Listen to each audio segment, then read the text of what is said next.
1940s, Professor Streeter of the Carnegie Institute of Embryology in Washington, D.C., proposed a system for classifying the stages of human development.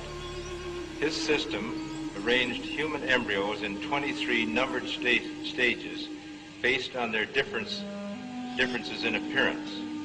The Carnegie system of classification was used around the world until the 1970s, when a more refined system was proposed by Dr. Ronan O'Reilly of the Carnegie Institute of Embryology, now in San Diego, California. Intensive studies of the Quran and Hadith in the last 4 years have revealed a system for classifying human embryos that is amazing, since it was recorded in the 7th century A.D. Although Aristotle, the founder of the science of embryology, realized that chick embryos developed in stages from his studies of hen's eggs in the 4th century B.C., he did not give any details about these stages. As far as it is known from the history of embryology, little was known about the staging and classification of human embryos until the 20th century.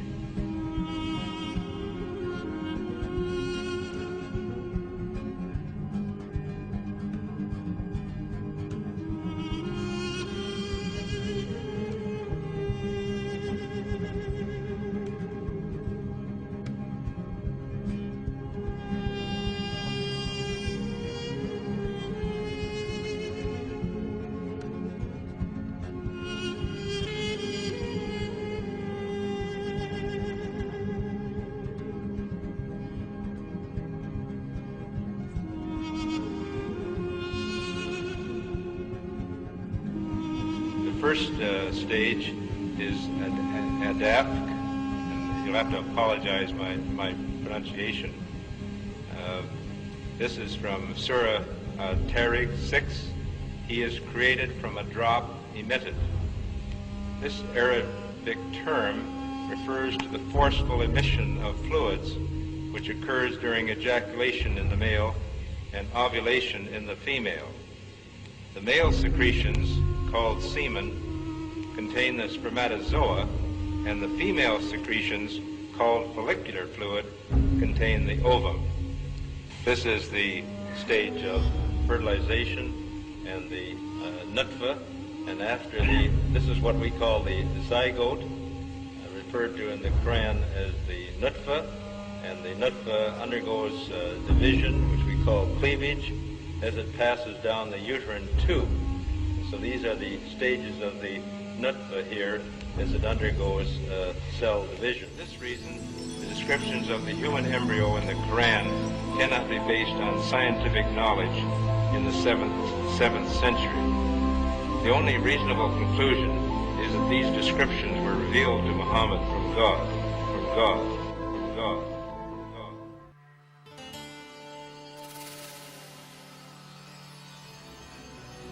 Before long, Hubble made another very important discovery. Stars and galaxies moved away not only from us, but also from one another. The only conclusion that could be derived from a universe where everything moves away from everything else is that the universe constantly expands. The expansion of the universe implied that if it could travel backwards in time, the universe would prove to have originated from a single point. The universe had come about by the explosion of this single point with zero volume. This great explosion was named the Big Bang.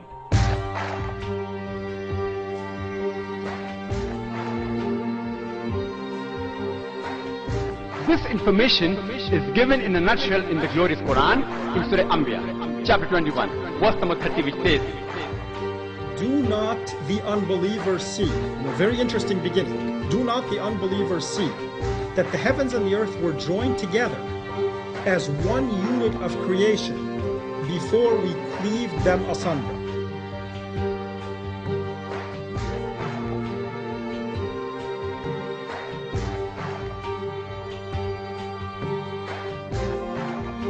Imagine, this information which we came to know recently, the Quran mentioned 1400 years ago.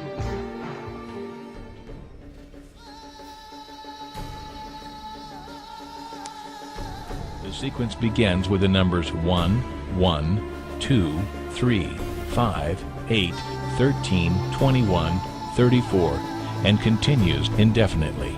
Each number is obtained by adding the last two digits together. If we were to take a perfect or golden rectangle, break it down into smaller squares based on Fibonacci's sequence, and divide each with an arc, the patterns begin to take shape. We begin to see Fibonacci's spiral. The spiral in and of itself is insignificant.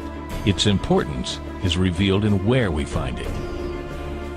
Take, for example, the sunflower. The display of its florets are in perfect spirals of 55, 34, and 21, the sequence of Fibonacci. The fruitlets of the pineapple create the same spiral based on the sequence. The pine cone does the same. As currents move through the ocean and the tide rolls onto the shore, the waves that bring in the tide curve into a spiral that can be mathematically diagrammed onto a plot at the points 1, 1, 2, 3, 5, 8, 13, 21, 34, and 55. Buds on trees, sand dollars, starfish, petals on flowers, and especially the nautilus shell are formed with this exact same blueprint. With each segment of growth, the nautilus adds to itself one more value on Fibonacci's scale.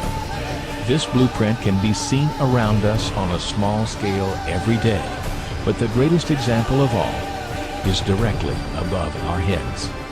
At an average of 100,000 light years across, even the spiral of the galaxies above us are formed with the exact design that the tiny shell is formed. This sequence, or blueprint, appears to be the trademark of a designer, a proof of a creator.